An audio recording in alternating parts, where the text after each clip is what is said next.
हाय, आप देख रहे हैं TV9 और मैं हूं आपके साथ दीक्षा। बहुत सारी ऐसी हॉरर फिल्म्स आती हैं जो कमर्शियली बहुत सक्सेसफुल होती हैं, लेकिन कुछ ऐसी भी आती हैं जिनके बारे में जब हम सर्च करते हैं तो हमें जाकर के पता चलता है कि यार ये कितनी अलग तरीके की फिल्म्स थी। और उन फिल्मों में कई बार कुछ ऐसे छुपे हुए हीरे होते हैं जो जब सामने आते हैं तब समझ में आता है कि यार इनकी जो कद्र है वो शायद पूरी तरीके से हुई नहीं। आज हमारे स्टूडियो में एक ऐसा ही हीरा मौजूद है।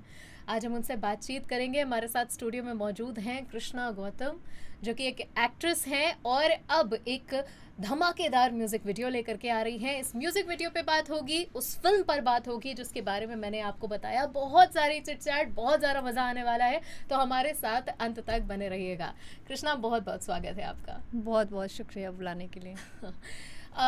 जैसा कि मैंने आपके बारे में पढ़ा, सबसे पहले तो मैं जिस फिल्म के बारे में बात कर रही थी उसके बारे में बता दूं। 12 o'clock के बारे में बात कर रही थी और ये फिल्म कृष्णा से इसलिए बहुत ज़्यादा रिलेटेड है क्योंकि इसी की वजह से इनको सबसे पहले जाना गया। बाकी इनके जो म्यूज़िक वीडियोस हैं वो भी काफ़ी छाए हैं और अब एक और म्यूज़िक वीडियो जो खुद की इनकी प्रोडक्शन कंपनी है वो लेके आई है और उसमें ये फीचर हुई है, एक अलग अंदाज में नज़र आ रही हैं। गाने का नाम है मी एंड यू, उस पर बात करेंगे। लेकिन सबसे पहले कृष्णा अपने बारे में हमारे दर्शकों को बताइए। मैं बेसिकली दिल्ली से ही हूँ, मुंबई में रहती हूँ, एक्टर हूँ। 2 फिल्म्स जो मेरी रिलीज्ड फिल्म्स हैं वो की है। थर्ड एक तेलुगु फिल्म की थी जो अभी रिलीज़ नहीं हुई है, मे बी आई थिंक इस साल के अंत तक रिलीज़ हो जाए। और कुछ म्यूज़िक वीडियोस किए हैं। नाउ मुंबई में रहती हूँ, दैट्स इट। तो दिल्ली को बिलोंग करते हो, मुंबई में रहते हो। दिल्ली बेहतर है कि मुंबई बेहतर है? मुझे बहुत मार पड़ने वाली है दिल्ली वालों से, but I will be very honest, Mumbai बेहतर है। सो वर्क एथिक मैटर्स, है ना? Not work ethic wise. हर शहर में ना एक बात होती है, मतलब हम लोग आर्टिस्ट हैं तो हम लोग फील बहुत करते हैं and we are very sensitive also. तो मुंबई एक्चुअली एक इकलौता ऐसा शहर है जो जिंदा है। सो ये एक थ्योरी है जो मैं सबको बताती हूँ। तो मुंबई सांस लेता हुआ शहर है, मुंबई ज़िंदा शहर है। वहाँ के लोग पता नहीं, कुछ हवा में ही जादू है वहाँ पे। Something is really magical. मैंने एक बार सुना भी था मुंबई के बारे में स्पेसिफिकली कि जब आप वहाँ जाते हैं और आप अगल बगल लोगों को इतना भागते काम करते देखते हैं तो अपने अंदर भी एक ऐसा लगता है यार ये तो ना काम कर रहे हैं, हम क्यों बैठे हुए हैं। तो आई गेस वो वाली भी एक चीज़ मुंबई में है। मुंबई सी की तरह है। जैसे समुद्र में जितना कचरा होता है कैसे वो बाहर फेंक देता है ना नेक्स्ट डे, तो ऐसे ही बॉम्बे में वही लोग रह पाते हैं जो एक्चुअली मतलब बहुत ही स्ट्रांग होते हैं मेंटली, फर्स्ट थिंग। और सेकंड थिंग जो मुझे मुंबई के बारे में बहुत पसंद है, वो सब हेल्थ कॉन्शियस हैं। और सब ना actually Saturday Sunday nobody works there. Monday to Friday काम करेंगे, Saturday Sunday they will spend time with family friends, they will chill. Morning में उठ के वर्कआउट, इवनिंग में अपने लिए टाइम लेना, जो कि बाकी शहरों में मैं वो पार्ट मिसिंग लगता है मुझे। मेंटल स्टेबिलिटी की बात करिए आपने, आप कितने मेंटल स्टेबल हो वहाँ जाके? यार एक्चुअली ये फैक्ट है, मुझे खुद में पैनिक अटैक्स आते हैं, एंजाइटी अटैक्स आते हैं। और मेंटली बॉम्बे में, क्योंकि मैं अकेली रह रही हूँ वहाँ पे मुंबई में फॉर ईयर्स। तो कितने साल हो गए आपको वहाँ पे? आई थिंक अराउंड 7-8 ईयर्स हो गए। और तब से मैं अकेली रह रही हूँ, तो अब मुझे ऐसा लगता है कि वो अर्ज फील होता है कि देयर शुड बी समबडी। सो कब आएगा वो समबडी? पर्सनल लाइफ के बारे में हम इस इंटरव्यू से पहले भी बात कर रहे थे और दर्शकों को मैं बता दूं कि she is a very good dancer and ये हमें म्यूज़िक वीडियो में जो इनका है मी एंड यू, उसमें भी देखने को मिलने वाला है। बढ़िया डांस है, फ्यूजन है Rajasthani and Punjabi folk music का, आई गेस। तो एक काम करते हैं, पहले उसके बारे में बता दीजिए, अपनी म्यूज़िक वीडियो के बारे में, क्या है, क्या थीम है, कैसे एक ख्याल आया कि इस तरह का कुछ बनाया जाना चाहिए। ये एक ऐसा सॉन्ग है ना जिसमें हर एक स्टेट का प्यार मिल रहा है हमें, चाहे राजस्थान हो या पंजाबी और Haryanvi language also very similar है ना। तो पंजाब और हरियाणा के लोगों का भी प्यार मिल रहा है। प्लस इसमें हिंदी भी है और कुछ वर्ड्स इंग्लिश के भी है। हाँ तो हिप हॉप भी है, तो ऑडियो हमारा अमेजिंग है, ऑडियो वाइज तो वी आर तो हमें ये था कि वीडियो भी उस टक्कर का होना चाहिए, वीडियो है उस टक्कर और वीडियो में हमने बहुत मेहनत की है सच का। में, मतलब तूफान बहुत के मेहनत। साथ काम करना, Toofan he is too good, he is very good. तो कैसे मतलब कैसे मिले, कैसे ये पूरा ये क्रिएशन कैसे हुआ इस म्यूजिक वीडियो का? तूफान को मैं पहले से ही जानती हूँ, उसके साथ मैंने पहले भी एक म्यूज़िक वीडियो किया हुआ है, and there also that music video was very good. एक नए लेबल को ब्रांड्स स्पॉन्सर करना भी बहुत बड़ी बात होती है। तो उस म्यूज़िक वीडियो में Jeep Wrangler, Royal Enfield, rider cycle, they were doing in film branding, तो वहाँ से मुझे काफ़ी मोटिवेशन मिला। और फिर तूफ़ान बहुत स्वीट है, तो वो ऐसे ही एक बार हम लोग कॉफ़ी पे बैठे थे, तो ही वाज लाइक कुछ बनाया है मैंने, आप सुनो। तो he started playing in, I got so excited, मैं जंप कर रही थी, मुझे ये चाहिए ये चाहिए तो ही सर ठीक है रख लो। और उसने फिर मुझे ये लगा था कि इसको मैं फ़िल्म में यूज़ करूँगी। मैं एक फ़िल्म भी प्रोड्यूस कर रही हूँ, तो आई वॉज थिंकिंग कि इसको कहीं पे फ़िल्म में प्लेस करते हैं, लेकिन मुझसे वेट ही नहीं हुआ और ये पहले ही बना लिया हमने। कोई नहीं, बट फिल्म प्रोडक्शन की आपने बात करी, ये एक न्यू कमर एक्ट्रेस के लिए, या फिर कहना चाहिए कि अभी एक उतना लंबा अरसा नहीं हुआ है, तो कहीं ना कहीं फिल्म प्रोडक्शन में बहुत कुछ होता है, बजट होता है, चीज़ें होती हैं, वो कैसे मैनेज करने का आपने सोचा है? प्रोडक्शन कंपनी खड़ी करना अपने आप में बहुत बड़ी चीज़ होती है। बट प्रोड्यूसर्स इन्वेस्ट नहीं करते ना, इन्वेस्टर्स होते हैं हर एक प्रोजेक्ट के लिए। तो I try to look for investors, और कुछ जो मैं as an actor whatever I earn, I put all my money here also. तो एक तो ये चीज़ है। दूसरा, प्रोडक्शन स्टार्ट करने का मेरा अभी कोई प्लान नहीं था, लेकिन जो इंडस्ट्री में हर्डल्स में फेस कर रही थी कि wherever I was going ना, एवरीबडी वॉज, मतलब सबको हर टॉपिक के बारे में बात कर रही है, you are very sexy, you are very beautiful, you are a great actor, but we can't cast you because we want known actor.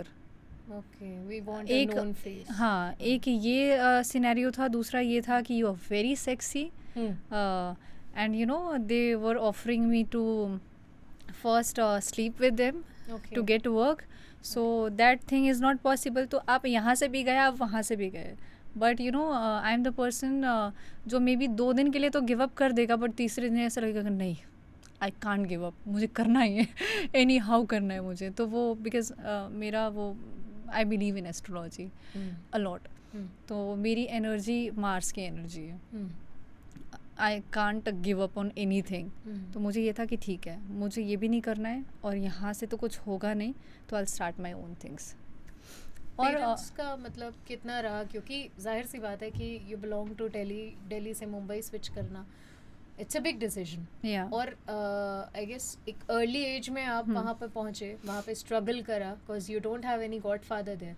So industry के बारे में बहुत सारी चीज़ें हैं, आउट ऑफ इंडस्ट्री जब हम बात करते हैं, नेपोटिज्म है, या जैसे अभी आपने बताया कि like you have to do certain things, तो कितना मुश्किल रहा पेरेंट्स को कन्विंस करना, या फैमिली इस चीज़ के लिए तैयार थी कि हाँ ठीक है, let's give it a try? And I am very happy कि आपने ये पूछा, और ये मैं बहुत प्राउड हूँ इस चीज़ पे कि मुझे एक ऐसी फैमिली मिली है जिसमें कभी ना मेल फीमेल जेंडर डिस्क्रिमिनेशन नहीं रहा है, कि और कभी हम लोग भूल जाते हैं कि वी आर 3 सिस्टर्स, और ये याद दिलाना, सोसाइटी याद दिलाती है तुम लड़की हो, अदरवाइज मेरी फैमिली में कुछ है ही नहीं ऐसा लड़का लड़की, तो उनके लिए हम भी उतना ही, हमारे अंदर भी स्ट्रेंथ है जितना लड़के के अंदर होता है। And my father was in CBI, तो वो बहुत टफ रहे हैं शुरू से ही। उन्होंने हम लोग कार ड्राइव्स भी करते थे, हम लोग अकेले, अगर मैं बाहर भी जा रही हूँ तो उनको ये नहीं था कि कब वापस आ रही है, बस ये था सेफ्टी को लेके ऑब्वियसली कंसर्न थे, बट किसी चीज़ को, अब आज भी ऐसा है कि whoever I want to marry they are okay with it, whatever I want to do in my career they are okay with it.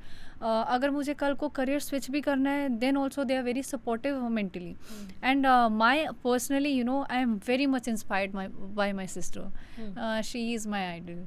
So what did she do? She is into business and she started from zero. Now 300 people works under her. Wow. And she is just like, she is amazing. तो मैं उससे बहुत inspired हूँ। और मतलब वो kind of support वो नहीं मिल सकता ऑब्वियसली, क्योंकि एक सीबीआई ऑफिसर की क्या सैलरी हो सकती है, कोई क्या सब फाइनेंशियली में भी ना मिले, but mentally they were always there. और उनको ये बिलीव था कि one day because they also believe कि है टैलेंट, तो मैं निकल जाऊँगी, मैं कर लूँगी। तो एक कंपनी भी स्टार्ट की, तो जितना फैमिली लेवल पे हो सकता है they did, but I am really proud to have this family. No, that's a big thing. Support जब रहता है किसी का, राइट, ख़ास तौर पे जब आप स्ट्रगल कर रहे होते हो, तो वो स्ट्रगल के डेज जो है वो कहीं ना कहीं थोड़े से इजी हो जाते हैं अगर आपकी फैमिली साथ रहती है जैसे तो। फैमिली में तो जेंडर डिस्क्रिमिनेशन नहीं था, बट अब जैसे मेरा एक खुद का एनजीओ है। हाँ, मैं I was going for that. हाँ, तो मैं एनजीओ में काफ़ी कुछ कर रही हूँ, और मुझे उसमें काफ़ी पॉलिटिकल इंटरेक्शंस भी होते हैं मेरे। तो मैं कुछ ऐसे लोगों से भी मिलती हूँ जो अभी जैसे recently I met one journalist, long back भी मिली थी बट एक गैप के बाद वापस मिली, तो आई केम टू नो कि एक जर्नलिस्ट जो सीनियर जर्नलिस्ट है वो बाहर औरतों के हक की बात कर रहा है, एंड घर में he was treating his women like आवाज़ भी नहीं उठनी चाहिए, बात भी नहीं कर सकती है वो। तो आई वॉज वेरी शॉक्ड कि कैसे दो चेहरे होते हैं। या I met another guy also who was like I want to do something for women, and he was also treating women personally very badly. तो ये चीज़ें मैंने नहीं देखा था लाइफ में, तो मेरे लिए बहुत शॉकिंग था कि ये क्या है। तो मैं बाहर ज़्यादा सफ़र करती हूँ डिस्क्रिमिनेशन को लेके, क्योंकि कई बार ऐसा होता है कि first of all I am young, तो मैं अगर कहीं पॉलिटिकली या कुछ एंटरप्रेन्योर्स के साथ बैठी हूँ, वहाँ पे मुझे बहुत सोच समझ के बोलना होता है, because they can say anything and then you can't, because I am not that kind of person जो पब्लिक में बोले कि वो आपने ऐसे क्यों बोला, आपने वैसे क्यों बोला। तो आई जस्ट कीप क्वाइट, ठीक है। That's nice actually. ये ज़रूरी भी होता है whenever you are in a social thing, तो ऐसे लोग मिल जाते हैं आपको, राइट, जहाँ आपको ऐसा लगता है कि यार क्या था। खैर, आगे बढ़ते हैं, बात करते हैं जिस फिल्म के बारे में मैं आपको बता रही थी, उस फिल्म के बारे में 12 o'clock। मैं बहुत ज़्यादा एक्साइटेड थी इस फिल्म के बारे में बात करने के लिए, क्योंकि एक किस्सा मैं कृष्णा को भी बताना चाहूँगी, दर्शकों को बताना चाहूँगी। आई am very much into horror, मुझे बहुत पसंद है हॉरर जॉनर। ऐसी फिल्में देखना और ऐसी एक्सपेरिमेंटल फिल्में देखना अच्छा लगता है। So I went on YouTube, I searched a lot, and there was one name that flashed on, जिसका नाम था 12 o'clock। ये राम गोपाल वर्मा की फिल्म है। It has Mithun Chakraborty, it has Ashish Vidyarthi sir, Makarand Deshpande, of course Krishna in lead role. This is a very raw film. This is a kind of horror that will haunt you for days. तो ये film कैसे बनी, क्या था, और इसके लिए कृष्णा को बहुत एक तरह से अक्लेमेशन भी मिला, लोगों से बहुत तारीफ मिली। She deserves that. तो सबसे पहले तो बहुत बढ़िया फिल्म, बहुत ही अच्छा हॉरर। Thank you. आरजीवी के साथ काम करने का एक्सपीरियंस कैसा रहा?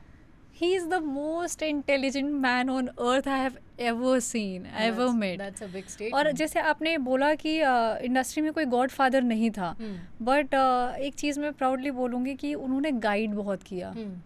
जब भी मैं कहीं पे स्टक होती थी ना फिल्म करने के बाद भी, कि I should meet this person और नो, तो he used to tell me the whole history कि ये आदमी ऐसा ऐसा ऐसा है, अब now it's up to you कि मिलना है कि नहीं मिलना है। तो वैसे मुझे बहुत गाइडेंस मिली।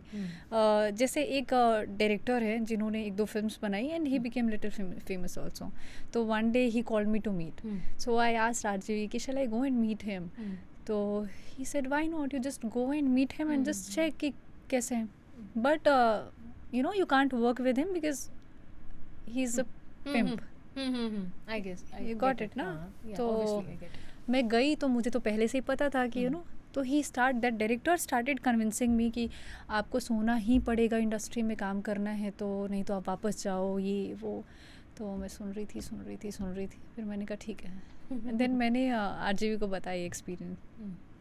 तो एक ये इंसिडेंट, दूसरा एक और था जिसमें एक प्रोड्यूसर थे जो काफ़ी टाइम से बोल रहे थे मिलने के लिए, and I was very confuse कि जाना चाहिए कि नहीं जाना चाहिए, तो there also he guided me. So many places ना, और कई बार ऐसा भी हुआ है कि where I am feeling very low, you know somebody has offered me कि okay sleep with me to get work, तो मैं उनको बताती थी, तो he used to tell me it's a good thing, you are pretty, people will tell you these things, तो मुझे उससे ना फिर थोड़ा चेयर अप मिल जाता था।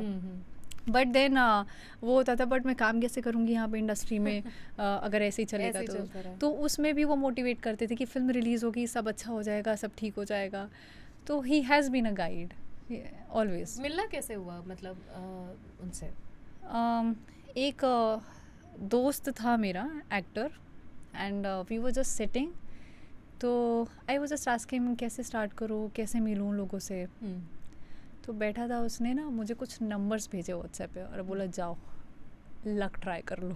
Okay, so there from there I sent my photos and profile to all the people, and you won't believe सबका response positive था।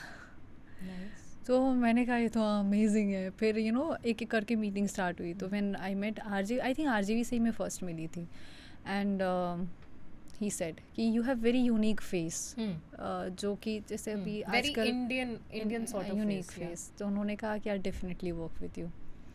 बट देन जब कुछ दिनों के बाद I was taking update, so first हम कुछ और फिल्म के लिए प्लान कर रहे थे, तो वो फिल्म में थोड़ा टाइम लग रहा था। ये फिल्म आई तो उन्होंने कहा would you be able to act, मैंने कहा क्यों नहीं, आप ऑडिशन ले लो मेरा।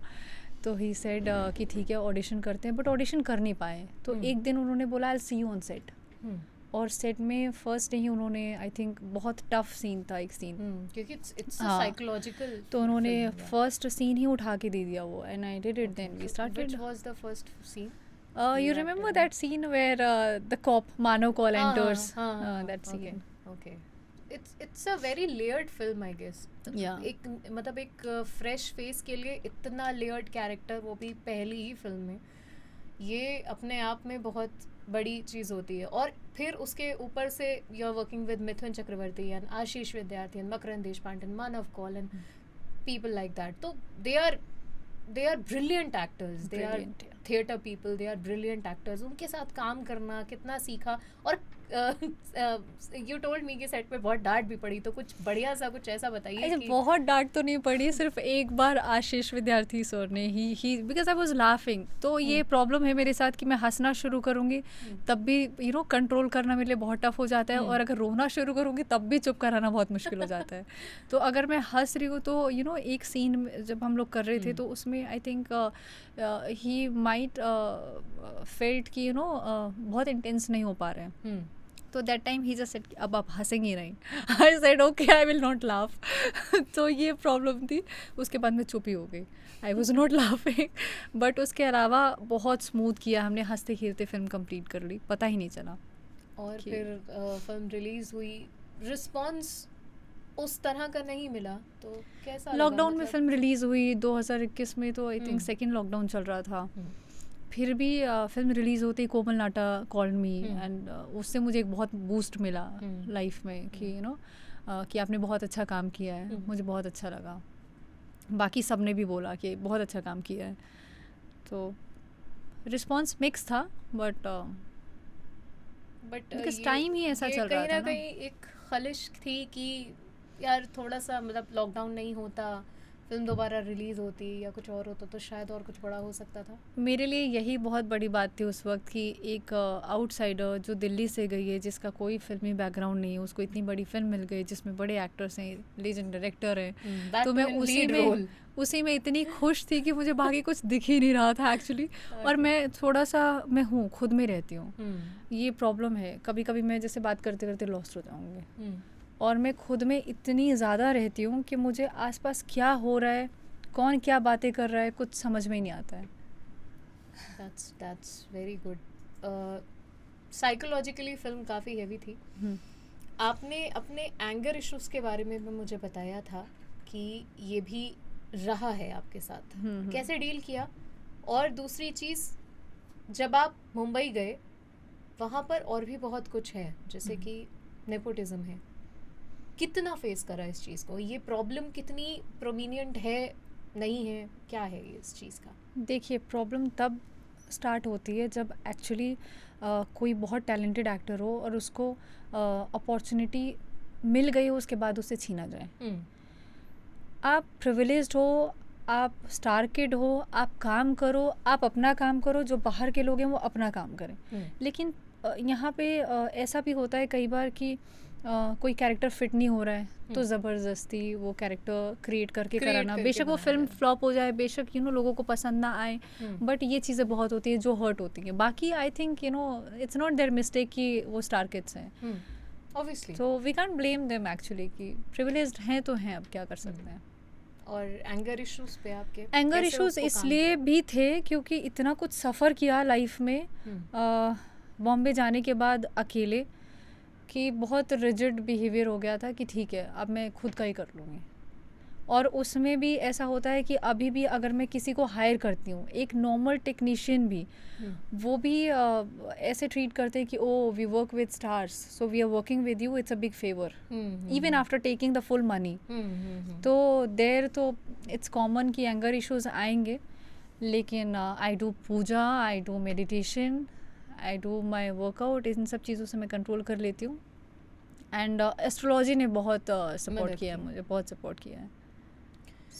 न्यू कमर जो एक्टर्स हैं जो अब आ रहे हैं, उनको क्या एक ऐसी इम्पोर्टेंट सलाह है जो आप देना चाहोगे? और आगे के जो आपके प्रोजेक्ट्स हैं, बॉलीवुड प्रोजेक्ट्स हैं या जो भी चीज़ें आ रही हैं, मतलब हमें और क्या, अब हमें कृष्णा और कहाँ देखने को मिलेगी म्यूज़िक वीडियो के बाद? अभी मैं फिल्म्स में दिखने वाली हूँ जो मैं खुद बना रही हूँ, और एक साउथ के डायरेक्टर हैं, उनके साथ भी कुछ फिल्म्स साइन की हैं, तो होपफुली बहुत जल्दी थिएटर में आऊँगी वापस। कुछ बताइए तो उन फिल्म्स के बारे में। एक एक्शन मूवी है फॉरेस्ट रेंजर, जिसमें जो फीमेल मेन लीड है, she is doing action along with male actor. So are you the main lead? Yeah, so that is very big thing. और एक और हॉरर फिल्म है, कहानी सुनो, that is a love triangle love story. वो भी बहुत कमाल की स्क्रिप्ट है, and that script is written by me. So ये आपका ही प्रोडक्शन है? ये मेरा प्रोडक्शन है, ये कर रही हूँ फ़िलहाल।